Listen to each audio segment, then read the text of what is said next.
Hello all my dear friends, कैसे हैं आप लोग। उम्मीद करता हूं आप सब लोग बहुत अच्छे होंगे। दोस्तों, बहुत सारी क्वेरीज हैं कैपिटल गेन को लेके, आज उसके ऊपर हम लोग आज डिस्कस करने वाले हैं। कैपिटल गेन में कन्फ्यूजन लोगों में ये है कि कैपिटल गेन टैक्स को कैसे बचाया जाए, तो उसके ऊपर हम लोग बात करेंगे कि कैपिटल गेन टैक्स कैसे बचाया जाए। यानी कि अगर आपने लैंड बिल्डिंग या लैंड बिल्डिंग दोनों या अलग अलग अगर आपने सेल किया, तो ऐसे केस में जो है कैपिटल गेन अराइज होता है on transfer of capital assets. ठीक है, अब जब कैपिटल एसेट्स आपने ट्रांसफ़र किया तो इसमें जो लगने वाला टैक्स है वो किस तरीके से बचाया जा सकता है।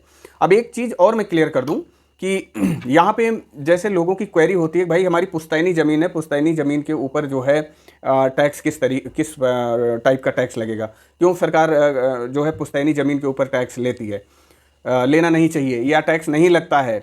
लोगों की ये क्वेरी होती है और इस पे बहुत ज़्यादा वो एक एग्रेसिव मोड में आके बात करते हैं कि क्यों टैक्स लगेगा इसके ऊपर, जबकि हमारी पूर्वजों की ये ज़मीन है, उसको मैं बेच रहा हूँ। तो दोस्तों ऐसा नहीं है। मैं पहले बता दूं कि अगर प्योर रूरल एग्रीकल्चर लैंड है इन इंडिया तो वो टैक्स फ्री है, उस पर कैपिटल गेन टैक्स नहीं लगेगा क्योंकि वो कैपिटल एसेट्स में फॉल नहीं करता है। लेकिन वो रूरल एग्रीकल्चर लैंड होना चाहिए। अब रूरल एग्रीकल्चर लैंड को आइडेंटिफाई करने के लिए डिपार्टमेंट इनकम टैक्स विभाग ने, इनकम टैक्स डिपार्टमेंट ने कुछ नियम बनाए हैं कि इस रेंज के अंदर कुछ रेंज डिस्टेंस किलोमीटर्स उन्होंने सेट किए हैं, एरियली डिस्टेंस कुछ डिसाइड किए हैं कि उस रेंज में अगर वो फॉल करेगा तो कहने का मतलब उस रेंज से बाहर होगा तब वो रूरल एग्रीकल्चर लैंड बोला जाएगा। ठीक है, तो यहाँ पे मैं बता दूं, अगर आपका अर्बन एग्रीकल्चर लैंड होता है, भले ही वो पुश्तैनी आपकी ज़मीन है, अगर उसको आप ट्रांसफ़र करते हैं तब भी उसके ऊपर कैपिटल गेन टैक्स लगेगा। ये बात ध्यान रखिएगा। ठीक है, तो दोस्तों आइए इसके ऊपर हम बात करते हैं कि capital gain tax on transfer of capital assets, यानी कि जो एसेट्स आप ट्रांसफ़र कर रहे हैं उस पर लगने वाले कैपिटल गेन टैक्स को कैसे हम सेफ्टी दे सकते हैं, कैसे हम बचा सकते हैं टैक्स। ठीक है, मेरा नाम राजेश वर्मा है और दोस्तों इसमें आगे बढ़ते हैं और इस वीडियो में पूरा एंड तक आप बने रहिए। पूरी जानकारी इसमें मैं 1 बाय 1 करके पूरी जानकारी दूंगा। हालांकि कैपिटल गेन के ऊपर और सारे कंटेंट, कई सारे वीडियो मैंने क्रिएट कर रखे, लेकिन ऐसा वीडियो वो नहीं है जो आज मैं क्रिएट करना चाह रहा हूं। ठीक है, क्योंकि लोगों की तरह तरह की क्वेरी हमारे पास आई तो मैंने सोचा कि इसको वीडियो के माध्यम से आप लोगों तक पहुंचाया जाए। तो दोस्तों सबसे पहले मैं बता दूं कि अगर आपने कोई कैपिटल एसेट्स ट्रांसफर किया है फाइनेंशियल ईयर 24-25 में, ठीक है, तो 24-25 में अगर ट्रांसफर किया है तो वहां पे जो कैपिटल गेन पे लगने वाला टैक्स रेट है, वहां पे दो तरीके से कैपिटल गेन टैक्स लगाए जाते हैं। अगर आप 23 जुलाई या उसके बाद अपनी प्रॉपर्टी को ट्रांसफर किया है, सेल किया है, तो उस पर जो है 12.5% का टैक्स है विदाउट इंडेक्सेशन, और विथ इंडेक्सेशन 20% का टैक्स वहां पे चलेगा। लेकिन वही प्रॉपर्टी अगर आपने 23 जुलाई से पहले अगर आपने ट्रांसफर किया हुआ है तो उस पर केवल एंड केवल विथ इंडेक्सेशन 20% का टैक्स आप पे अप्लाई होगा, प्लस 4% का education cess, health and education cess जो नॉर्मली लगता ही है। ठीक है, तो इस तरीके से ये मूव करेगा टैक्स। अब यहाँ सवाल ये है कि भाई पहली चीज़ तो यहाँ पे मैंने क्लियर कर दिया कि 23 जुलाई या उसके बाद अगर आपने सेल किया है तो टैक्स रेट 12.5% और 20% दोनों चलेगा। 12.5% चलेगा विदाउट इंडेक्सेशन और 20% विथ इंडेक्सेशन आपको टैक्स देना पड़ेगा। लेकिन 23 जुलाई से पहले अगर आपने प्रॉपर्टी ट्रांसफर किया हुआ है 23 जुलाई 2024 से पहले, तो ऐसे केस में आपको 20% का टैक्स रेट अप्लाई होगा विथ इंडेक्सेशन। ठीक है, चलो ठीक है, अब मान गए कोई सा भी आपने 23 जुलाई की पहले ट्रांसफर किया, बाद में ट्रांसफर किया, अकॉर्डिंगली टैक्स रेट वो लग जाएगा।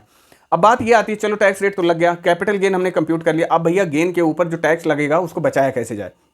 तो दोस्तों कैपिटल गेन टैक्स बचाने के लिए नॉर्मली दो तरीके से हम यहाँ पे बचा सकते हैं। अगर आपने जो है rural urban agriculture land transfer किया है, यानी कि शहरी एग्रीकल्चर लैंड, तो वो भी कैपिटल एसेट्स में होगा। पुश्तैनी जमीन ट्रांसफर किया है तो भी कैपिटल एसेट्स होगा। ठीक है, और अगली चीज, कोई घर या लैंड आपने ट्रांसफर किया है अर्बन में है तो वो जो है कैपिटल एसेट्स की कैटेगरी में फॉल करेगा और उस पर भी कैपिटल गेन टैक्स लगेगा। तो पहली चीज ये है, मान लीजिए आपका जो प्रॉपर्टी ट्रांसफर कर रहे हैं आप अपनी, वो कैपिटल एसेट्स है, यानी कि वो एग्रीकल्चर में नहीं फॉल करता। ठीक है, तो जब आप उसे ट्रांसफर करेंगे तो कैपिटल गेन टैक्स अराइज होगा। अब उसे बचाना है हमें, तो यहाँ पे दो तरीके से आप टैक्स को बचा सकते हैं। सबसे पहला है कि अगर आप रेजिडेंशियल हाउस बेच रहे हैं तो उस पे होने वाले कैपिटल गेन टैक्स को आप बचा सकते हैं दूसरा रेजिडेंशियल हाउस खरीद के। ठीक है, यानी कि रेजिडेंशियल हाउस आपने ट्रांसफर किया और दोबारा रेजिडेंशियल हाउस आपने खरीद लिया, तो ऐसे केस में section 54 of income tax act में आप अपना टैक्स बचा सकते हैं। ठीक है, अब यहाँ पे सवाल ये है कि भाई कितना हमें छूट मिलेगा। तो पहली चीज ये है कि अगर आपका कैपिटल गेन 2 करोड़ से ऊपर है तो आप केवल एक घर का एग्जम्पशन ले सकते हैं। एक घर तक आपको, एक घर में जितना इन्वेस्ट करेंगे नए घर में, न्यू हाउस में, तो उसका आप जितना इन्वेस्ट करेंगे पूरा का पूरा कहने का मतलब आपको एग्जम्पशन मिल जाएगी, ठीक है। और कैपिटल गेन उतने से आपका रिड्यूस हो जाएगा, तो अल्टीमेटली आपका टैक्स बर्डन कम होगा। अगली चीज, कैपिटल गेन अगर आपका 2 करोड़ से कम है तो आप 2 हाउस परचेज कर सकते हो टैक्स बचाने के लिए, ठीक है। 2 हाउस परचेज कर सकते हो। अब एक बात मैं बता दूं कि आप चाहे एक घर खरीद रहे हो या 2 घर खरीद रहे हो, दोनों केस में एक थ्रेशोल्ड लिमिट दिया गया है, यानी 10 करोड़ से ऊपर का आपको एग्जम्पशन इसमें नहीं दिया जाएगा। यानी कि कैपिटल गेन से आपको 10 करोड़ से ज़्यादा, यानी कि मान लो कोई नई प्रॉपर्टी, आपने नया घर आपने 15 करोड़ का खरीद लिया, तो क्या 15 करोड़ तक आपको एग्जम्पशन मिल जाएगा? नहीं, 15 करोड़ तक नहीं, मैक्सिमम 10 करोड़ तक ही आपको एग्जम्पशन दिया जाएगा। तो ये बात ध्यान रखिए, चाहे आप एक घर खरीद रहे हैं या 2 घर खरीद रहे हैं, दोनों केस में आपको 10 करोड़ तक का ही एक जो थ्रेशोल्ड लिमिट है, मैक्सिमम एग्जम्पशन वहीं तक दिया जाएगा कैपिटल गेन से, ठीक है। अब ये जो 10 करोड़ रुपए मैं बोल रहा हूं, ये न्यू इन्वेस्टमेंट की बात हो रही है, जो न्यू इन्वेस्टमेंट आपने अपनी प्रॉपर्टी में नए घर में किया हुआ है, ठीक है।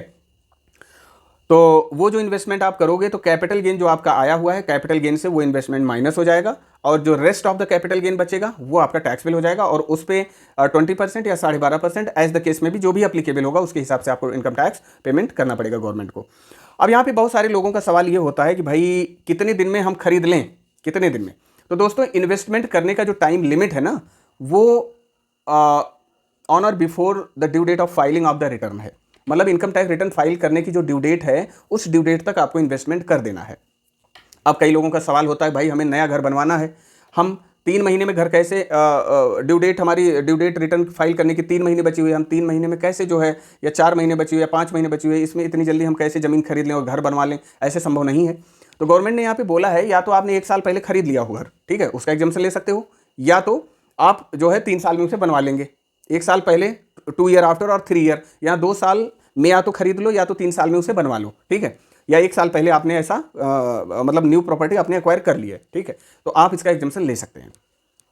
अब ठीक है, मान लो ऐसा नहीं कर पाए और ड्यू डेट तक हम इन्वेस्टमेंट भी नहीं कर पा रहे हैं, तब क्या होगा? तब यहाँ पे है कैपिटल गेन अकाउंट स्कीम में आप जो है अमाउंट उतना जमा कर दीजिए जितने का आप न्यू इन्वेस्टमेंट करना चाह रहे हैं, यानी कि जितने की नई प्रॉपर्टी आप खरीदना चाह रहे हैं, न्यू रेजिडेंशियल हाउस जितने का खरीदना चाह रहे हैं, उतना कैपिटल गेन अकाउंट स्कीम में आप जमा कर दीजिए। ये मान लिया जाएगा कि कैपिटल गेन अकाउंट स्कीम में जो आपने जमा किया उतने से आपने नया प्रॉपर्टी खरीद लिया है, तो आपको फॉर टाइम बीइंग के लिए आपको एग्जम्पशन मिल जाएगा, टैक्स में छूट मिल जाएगी, ठीक है। अब अगली चीज़ ये है कि कैपिटल गेन अकाउंट स्कीम कौन खोलेगा? क्या ये सेविंग अकाउंट, करेंट अकाउंट की तरह होता है? जी नहीं। कैपिटल गेन अकाउंट स्कीम जो भी है नेशनलाइज्ड बैंक ओपन करती हैं, और ये इस पर्पज़ के लिए ओपन किया जाता है कि भाई मैं नया घर खरीदूंगा या नया घर बनवाऊंगा, उसके लिए इस अकाउंट स्कीम में जमा किया जाता है। क्योंकि देखो, नॉर्मली ये फिजिबल नहीं होता कि बहुत शॉर्ट स्पैन ऑफ टाइम में लोग इन्वेस्टमेंट कर लें या नई ज़मीन खरीद लें या उस पर घर बनवा लें विथ इन टाइम, तो ये संभव नहीं होता। देयरफॉर गवर्नमेंट ने जो है ये कैपिटल गेन अकाउंट स्कीम का जो फंडा है ये लेके आई है। अब दोस्तों, अगली बात ये है कि बहुत क्वेरी ऐसी होती हैं जो बहुत प्रोमिनेंट क्वेरी है कि हमने केवल ज़मीन खरीदा है, घर नहीं बनवाया है। क्या हमने घर बेच के पूरा अपना घर बेचा लेकिन हमने ज़मीन खरीदा है, अभी घर नहीं बनवाया उसमें, तो क्या इसका एग्जम्पशन मिलेगा? जी हाँ, बिल्कुल। Land is integral part of your residential property. Residential property का इंटीग्रल पार्ट है, क्योंकि ज़मीन नहीं होगी तो घर किस पे बनाओगे, ठीक है, हवा में थोड़ी ना खड़ा हो जाएगा। तो ज़मीन इंटीग्रल पार्ट है, अगर आपने ज़मीन खरीद लिया है तो ज़मीन पे भी एग्जम्पशन आपको मिल जाएगा, ठीक है। ये तो बात हो गई कि भाई सेक्शन 54 में नया घर बेच के घर खरीदना, ठीक है, तो उस पर ये एग्जम्पशन की बात हमने की है। अब अगला है, ठीक है, हम घर तो बेचे लेकिन हम घर नहीं खरीदना चाहते, अब बताओ क्या करूं? तो दूसरा यहाँ पे है 54 EC में, 54 EC of income tax act 1961 में आप किसी रिकॉग्नाइज्ड बॉन्ड में आप इन्वेस्ट कर दीजिए, और इन्वेस्टमेंट जो है जो करेंगे उतने तक का आपको एग्जम्पशन मिल जाएगा।